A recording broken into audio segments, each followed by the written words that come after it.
नमस्कार दोस्तों, हमारे YouTube channel nursing officer Rahul Chaudhary पर आपका स्वागत है। आज का जो हमारा यहाँ आने का जो मुख्य उद्देश्य है, आज का जो हमारा मुख्य टॉपिक है, मुख्य जो सब्जेक्ट है, नॉर्सेट लेवल, चाहे नॉर्सेट लेवल हो, चाहे आरआरबी लेवल हो, चाहे ईएसआईसी लेवल की कंपटीशन हो, कोई सी भी कंपटीशन हो, आज की जो हमारी मुख्य सब्जेक्ट है उसमें से हर कंपटीशन में लगभग 15 से 20 क्वेश्चन या 25 से 30 क्वेश्चन हर एग्जाम में देखने को मिलेंगे। आज हम यहाँ पे जो डिस्कस करेंगे वो जो सब्जेक्ट होगी उसका नाम है ऑब्स्टेट्रिक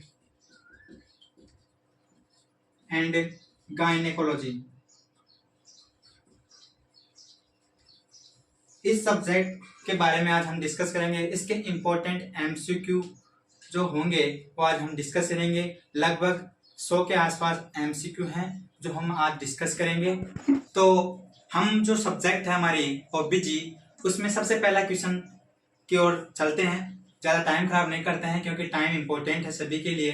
तो सबसे जो पहला क्वेश्चन होगा, पहला जो क्वेश्चन है, most common obstetric condition in female. Most common obstetric जो कंडीशन होती है फीमेल की, वो कौन सी होती है? उसका जो आंसर होगा वो होगा अबॉर्शन।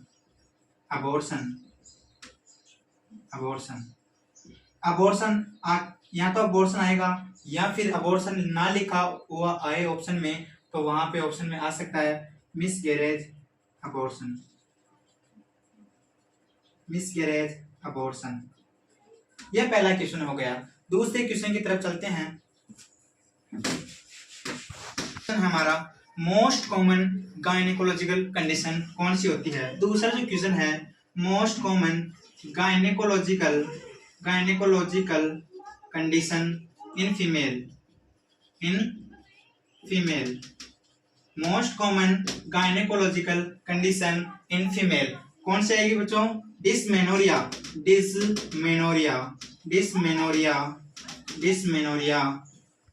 इसके बाद में हम तीसरा क्वेश्चन देखेंगे, most common cause of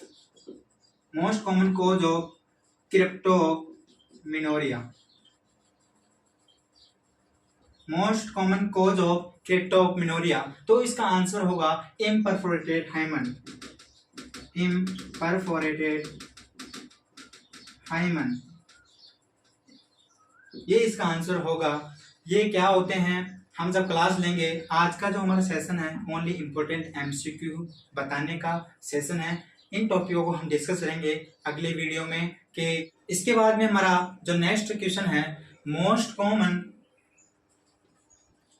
common type of vaginitis in female. तो इसका आंसर जो होगा वो होगा ट्राइकोमोनिसिस।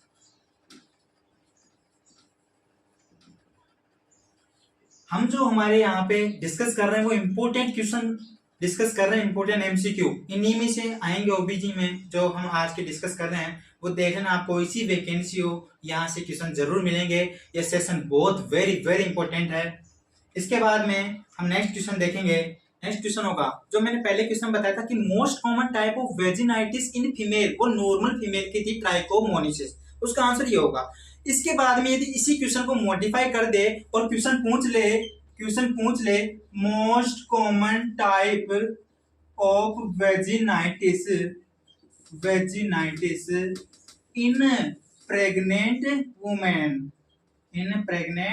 वुमेन, यदि ये क्वेश्चन दे दे, उसी क्वेश्चन को मॉडिफाई कर दिया और बच्चों को पागल बना दिया, बच्चों ने ये देखा और आंसर कर देते हैं कौन सा?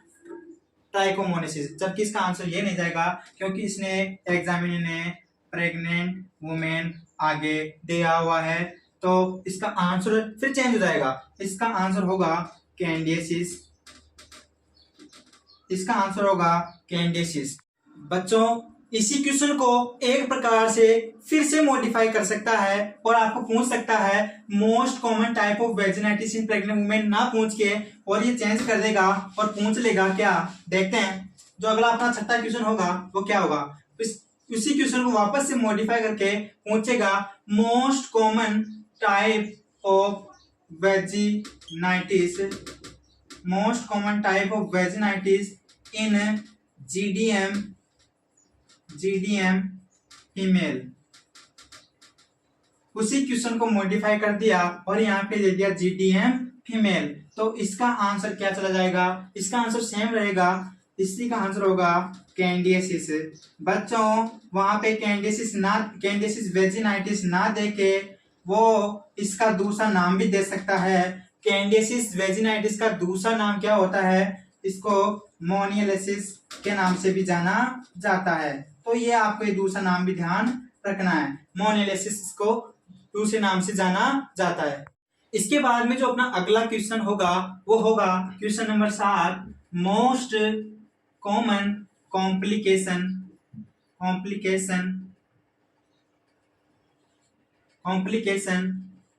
Associated with the uterine anomalies. इस प्रकार से क्वेश्चन आएगा तो हमें वहां पे आंसर क्या करना है? वहां पे क्वेश्चन देगा most common complication associated with the uterine anomalies, तो इसका आंसर जाएगा अबॉर्शन। तो हमें मतलब कि हर देखो आंसर लगभग सेम से आ रहे हैं, तो इसका मतलब क्वेश्चन मॉडिफाई हो रहे हैं। तो इसी प्रकार से हम चाहे कोई सी वैकेंसी हो, हर वैकेंसी में कंफ्यूज रहते हैं, तो इसी प्रकार से हमें इसका आंसर करना है अबॉर्शन। इसके बाद में हम अगले क्वेश्चन की तरफ बढ़ते हैं। जो हमारा अगला क्वेश्चन होगा 8 नंबर का, most common site of endometriosis. Most common site of endometriosis. देखो किस प्रकार क्वेश्चन आया, most common site of endometriosis. इसका जो आंसर होगा फर्स्ट वन ओवेरी। ऑप्शन में आपको ओवेरी भी देगा, ऑप्शन में आपको फेलोपियन ट्यूब भी देगा, फेलोपियन ट्यूब भी देगा। बच्चे यहाँ पे गलती क्या कर देते हैं? फेलोपियन ट्यूब करते हैं। फेलोपियन ट्यूब जब करना है जब ओवेरी ऑप्शन में ना हो। फर्स्ट प्रायोरिटी देनी है हमें, फर्स्ट प्रायोरिटी किसी देनी है? ओवेरी को। जो मोस्ट कॉमन साइट होती है एंडोमेट्रियोसिस की वो फर्स्ट ऑप्शन में आएगा आपका ओवेरी, और सेकंड में जाएगा फेलोपियन ट्यूब। फेलोपियन ट्यूब जब करना है जब ऑप्शन में ओवेरी ना हो, तो ये चीजें हमें ध्यान रखनी है। अब हम अगले क्वेश्चन की तरफ बढ़ते हैं। में जो हमारा नेक्स्ट क्वेश्चन होगा, most common clinical feature of endometriosis, यानी एंडोमेट्रियोसिस का मोस्ट कॉमन क्लिनिकल फीचर क्या होगा? तो इसका आंसर जाएगा डिस्मेनोरिया। डिस्मेनोरिया। पेन कॉपी साथ में ले लीजिएगा और साथ के साथ में क्वेश्चनों को उतार लीजिए। इन्हीं क्वेश्चन में से हमेशा बार बार रिपीट होते हैं, चाहे छोटी कंपटीशन के एग्जाम हो चाहे बड़ी लेवल की कंपटीशन के एग्जाम हो। इसके बाद में हम नेक्स्ट क्वेश्चन देखते हैं। इसके बाद में हमारा जो नेक्स्ट क्वेश्चन है, most common site of tubal ligation. या तो ट्यूबल लाइगेशन लिखा हुआ आएगा या फिर इसी का दूसरा नाम ट्यूबल रिंग के नाम से लिखा हुआ आ सकता है। तो इसका जो आंसर होगा वो होगा isthmus. Most common site of tubal ligation, इसका आंसर होगा इस्थमस। इसके बाद हम नेक्स्ट क्वेश्चन देखते हैं। जो हमारा नेक्स्ट क्वेश्चन है वो है most common site of fertilization. Most common site of fertilization. जो फर्टिलाइजेशन की जो मोस्ट कॉमन साइट है उसका आंसर क्या होगा? उसका आंसर होगा फेलोपियन ट्यूब। अब फेलोपियन ट्यूब में भी मोस्ट कॉमन साइट कौन सी है फर्टिलाइजेशन की? फेलोपियन ट्यूब में भी मोस्ट कॉमन साइट कौन सी है? उसका नाम है एम्पुला।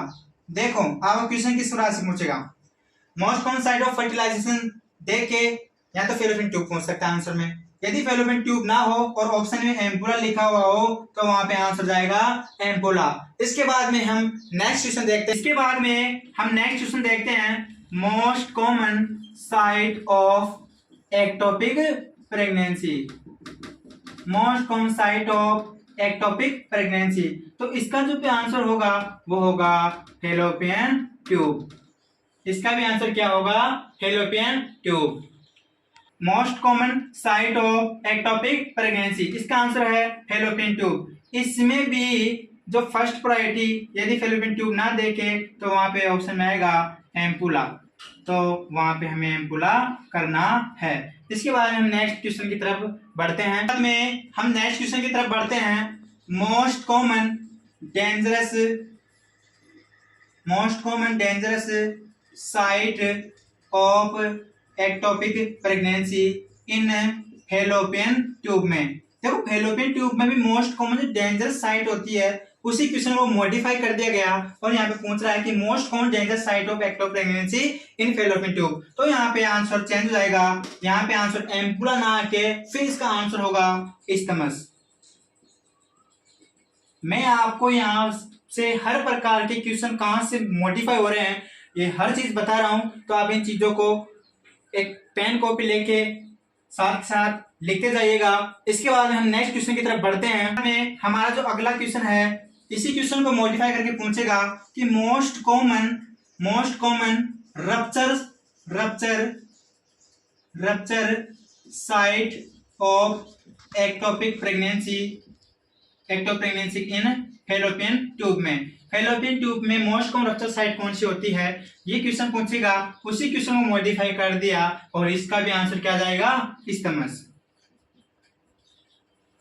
इसका भी आंसर क्या जाएगा? इस्थमस। इसके बाद में हम अगले क्वेश्चन की तरफ बढ़ते हैं। में हमारा जो अगला क्वेश्चन होगा most common aborted site of ectopic pregnancy in fallopian tube.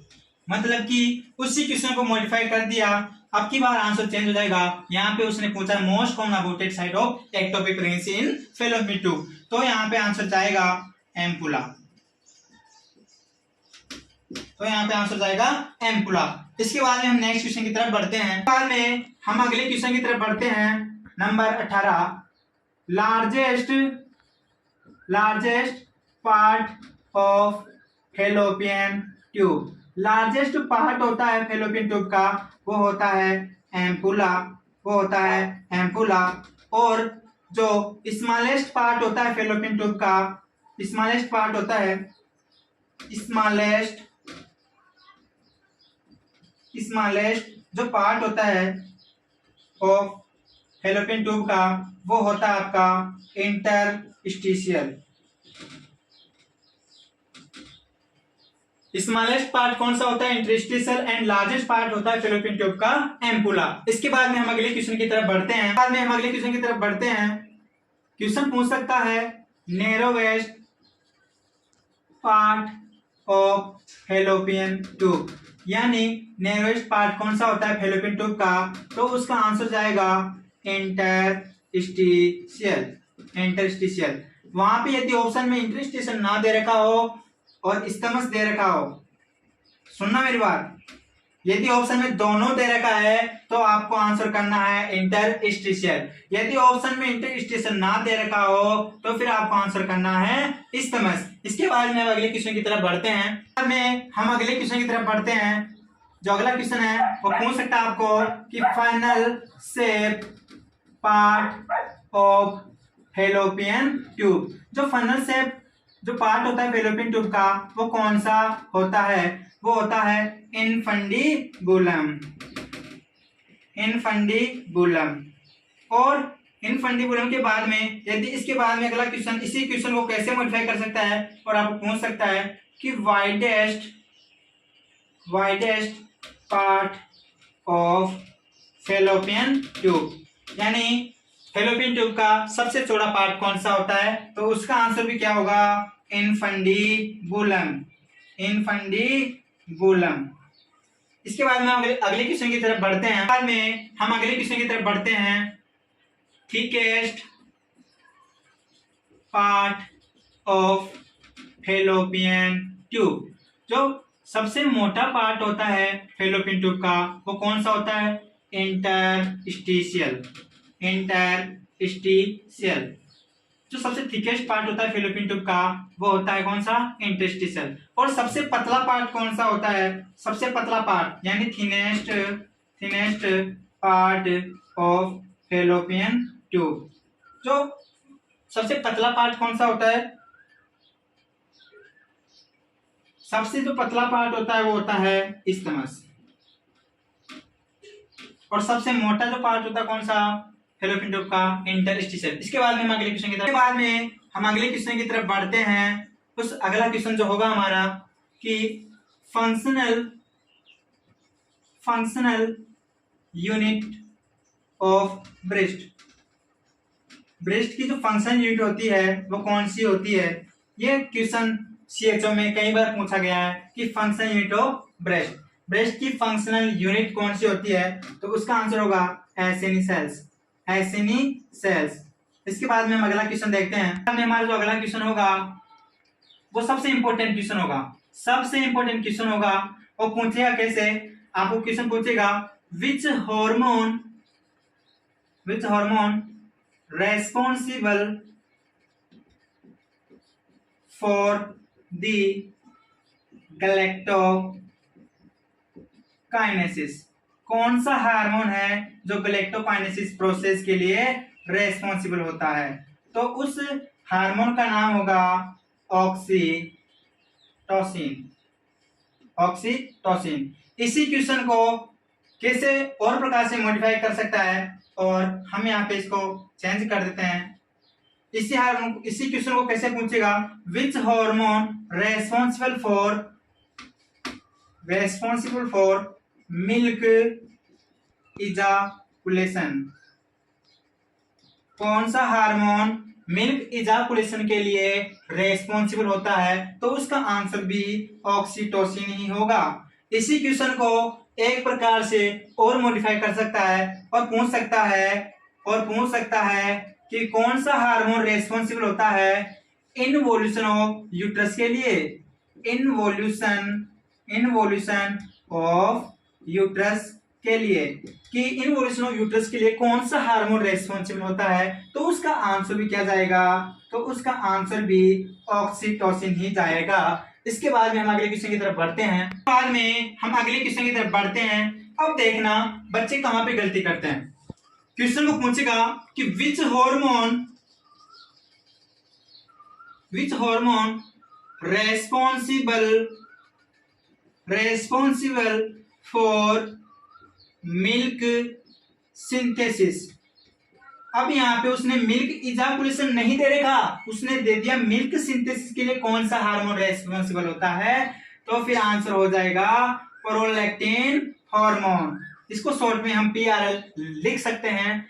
कौन सा हार्मोन रेस्पॉन्सिबल है मिल्क सिंथेसिस के लिए? पीआरएल। अब देखना इसी क्वेश्चन को एक प्रकार से और मॉडिफाई कर सकता है और पूछ सकता है कि कौन सा हार्मोन रेस्पॉन्सिबल होता है मिल्क सिक्रेशन के लिए। मिल्क सिक्रेशन के लिए कौन सा हार्मोन रेस्पॉन्सिबल होता है? तो उसका आंसर भी जाएगा प्रोलैक्टिन हार्मोन।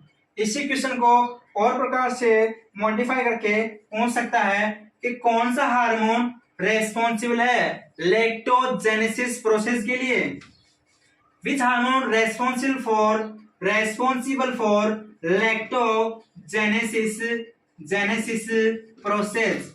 लैक्टोजेनेसिस प्रोसेस के लिए कौन सा हार्मोन रेस्पॉन्सिबल है? प्रोलैक्टिन। तो इसका आंसर भी क्या जाएगा? प्रोलैक्टिन। यानी कंसेप्ट यदि क्लियर है तो आप क्वेश्चन को आराम से अच्छे से कर सकते हैं। छोटी गलती ही सिलेक्शन रोक देती है। तो हमें इन छोटी बातों का ध्यान रखना है कि क्वेश्चन को कैसे मॉडिफाई कर रहा है। आंसर सेम है बट मेथड अलग अलग है, कॉन्सेप्ट अलग अलग बना रहा है एग्जामिनर। तो इसके बाद में हम अगले क्वेश्चन की तरफ बढ़ते हैं। और जो अगला क्वेश्चन है most common type of PID pelvic inflammatory disease. Most common type of PID. तो इसका आंसर जाएगा साल्पिंजाइटिस यानी फैलोपियन ट्यूब में इंफ्लेमेशन। ओके, इसके बाद में हम नेक्स्ट क्वेश्चन पढ़ते हैं। क्वेश्चन है नंबर 34। क्वेश्चन हमने भी थोड़ी देर पहले 33वां क्वेश्चन देखा कि पीआईडी के बारे में देखा। तो पीआईडी से रिलेटेड एक और क्वेश्चन पढ़ता है क्या कि most common cause of ectopic pregnancy. जो एक्टोपिक प्रेगनेंसी है इसका जो मोस्ट कॉमन जो कॉज होता है वो होता है PID, पेल्विक इंफ्लेमेटरी डिजीज। ये इसका मोस्ट कॉमन कॉज होता है। क्वेश्चन को चेंज करके ऐसे भी पूछ सकता है। इसके बाद में अगला क्वेश्चन देखते हैं। अगला जो क्वेश्चन होगा नंबर 35, क्वेश्चन पूछ सकता है कि most common cause of PID। क्योंकि जब एक्टोपिक प्रेगनेंसी आप पूछ सकता है, एक्टोपिक प्रेगनेंसी का मैंने आपको PID बताया था, तो PID का भी कुछ कॉज हो सकता है। तो PID का कॉज क्या होगा? Most common cause of PID, देखो इसके ट्रिक याद रखना, CGM। C का मतलब होता है क्लेमाइडिया फर्स्ट, G से सेकंड क्या होगा? गोनोरिया, और M फॉर माइकोप्लाज्मा। देखो ऑप्शन में यदि तीनों दे रखे हैं कॉज, क्वेश्चन आपको पूछेगा most common cause of PID, यदि ऑप्शन ये भी दे रखा है, ये भी दे रखा है, ये भी दे रखा है, तो आपको फर्स्ट प्रायोरिटी क्या देनी है? क्लेमाइडिया। यदि ये नहीं दे रखा हो, ये दे रखा हो, तो ये करना है, क्योंकि ये इसको फर्स्ट प्रायोरिटी देनी है, इसको सेकंड प्रायोरिटी देनी है, इसको थर्ड प्रायोरिटी देनी है।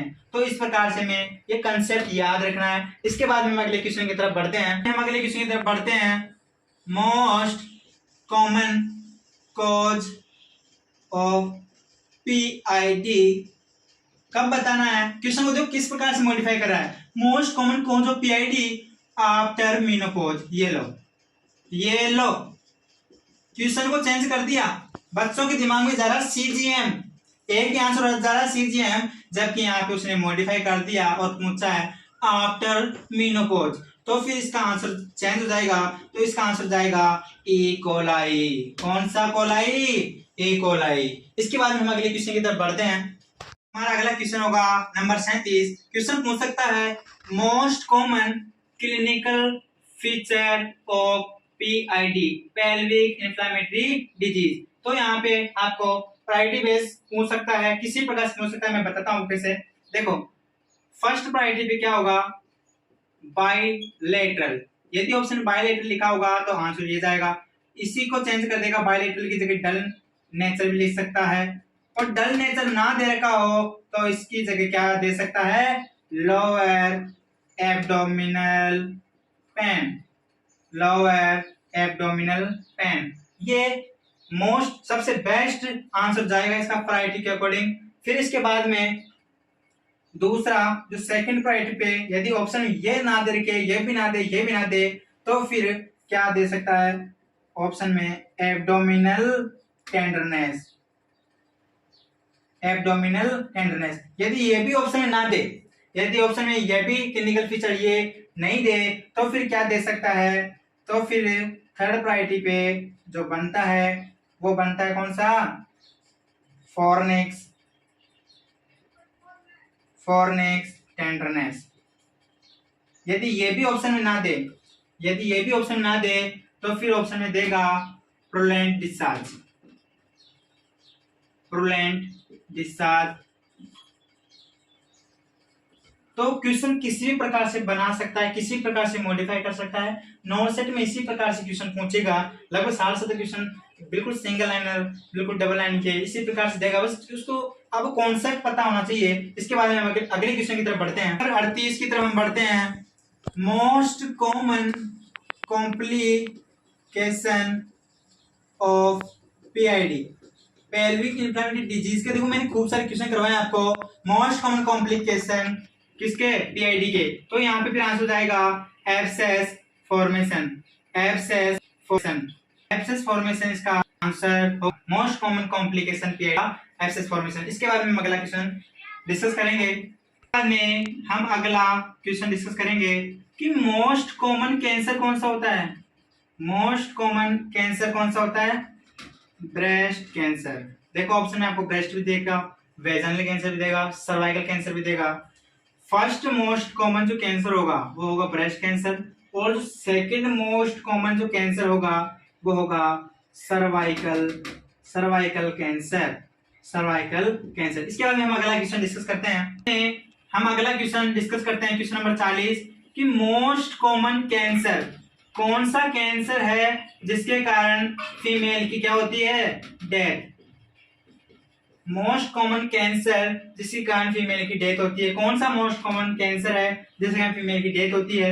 अब क्वेश्चन में देखो क्या आएगा, क्वेश्चन में आएगा ब्रेस्ट कैंसर, है ना, लंग्स कैंसर, तो वहां पे सबका आंसर क्या जाता है, ब्रेस्ट कैंसर, जबकि वहां पे ब्रेस्ट कैंसर नहीं जाएगा। वहां पे जो फीमेल डेथ का मोस्ट कॉमन जो कारण बनता है, कौन सा कैंसर बनता है, lungs cancer, lungs cancer, lungs cancer, तो इसका राइट आंसर जाएगा लंग्स कैंसर। इसके बाद में हम नेक्स्ट क्वेश्चन सोल्व करते हैं। बाद में हम अगला क्वेश्चन डिस्कस करते हैं कि most common site of adenocarcinoma,